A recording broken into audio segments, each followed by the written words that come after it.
ഞാനിന്നേ ന്യൂപോർട്ടിൽ പോകുക. ബസ്സിലാ പോന്നേ. ചെറുപ്പം മുതലേ എനിക്ക് യാത്ര ചെയ്യാൻ ഇഷ്ടമില്ലാത്ത രണ്ട് വണ്ടികളാ ബസ്സും കാറും. ഭയങ്കരമായിട്ട് മോഷൻ സിക്നസ് ഉള്ള ആളാ ഞാൻ. സോ എനിക്ക് ബസ് പൊതുവെ ഇഷ്ടമല്ല. പക്ഷേ ഇവിടെ വന്നാൽ ബസ്സിനെ ആശ്രയിച്ചല്ലേ പറ്റൂ.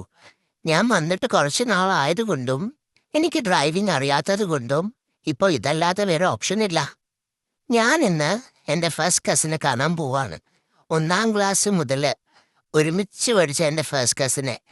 എന്ന് പറഞ്ഞാൽ ചെറുപ്പം മുതൽ ഞാൻ എന്തൊക്കെ കൊള്ളരുതായ്മയാണ് കാണിച്ചിട്ടുള്ളതെന്നോ ഞാൻ എന്തോരം തല്ലുകൊള്ളിയായിരുന്നുവെന്നും കൃത്യമായി അറിയാവുന്ന ഒരു വ്യക്തി. ഒരു 3-3.5 മണിക്കൂറുണ്ട് യാത്ര ന്യൂപോർട്ടിലേക്ക്. ഞാനൊരു 2 റൗണ്ട് ഷർദിലൊക്കെ കഴിഞ്ഞിട്ട് 1 മണിയായപ്പോഴത്തേനും അവിടെ എത്തി. ഞങ്ങൾ അവിടെ പോയപ്പോൾ അവിടെ ഒരു ഫേസ് പെയിന്റിംഗ് ഫെസ്റ്റിവൽ നടക്കുമായിരുന്നു.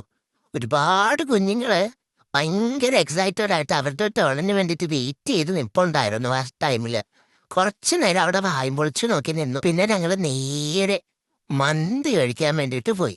നീണ്ട 2 മാസത്തിന് ശേഷം ഞാൻ കഴിക്കുന്ന മന്തി ആയതുകൊണ്ട് ഇതെനിക്ക് ഭയങ്കര സ്പെഷ്യലാ.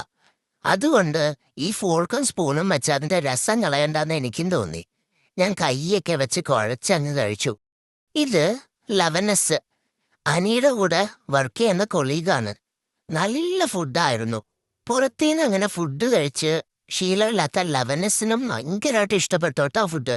അത് കഴിഞ്ഞപ്പോ ഞങ്ങൾ പുറത്തേക്ക് ഇറങ്ങിയപ്പോഴത്തേനും അവിടെ ഒരു മ്യൂസിക് കോൺസേർട്ട് നടക്കുന്നു.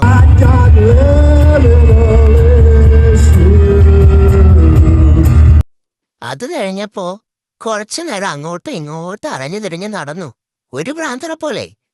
പക്ഷെ നല്ല രസമായിരുന്നു കേട്ടോ. 3-3.5 മണിക്കൂർ യാത്ര ചെയ്തതും കുഴപ്പമില്ല, ഒരു 2 റൗണ്ട് ഛർദ്ദിച്ചതും കുഴപ്പമില്ല. കുറേ നല്ല സമയം കിട്ടി. പിന്നെ ഒരുപാട് സംസാരിച്ചു, ഒരുപാട് ആൾക്കാരെ കണ്ടു, പിന്നെ ഒരുപാട് ഫോട്ടോസ് എടുത്തു ചറവറാന്ന് പറഞ്ഞിട്ട്. ഓട്ടം മുഖ്യമല്ലേ. അവിടെ നിന്ന് പിന്നെ യാത്ര ചെയ്ത് ഏകദേശം ഒരു 1 മണിക്കൂർ യാത്ര ചെയ്ത് ഞങ്ങൾ മൂൻമോത്തിലേക്ക് പോയി.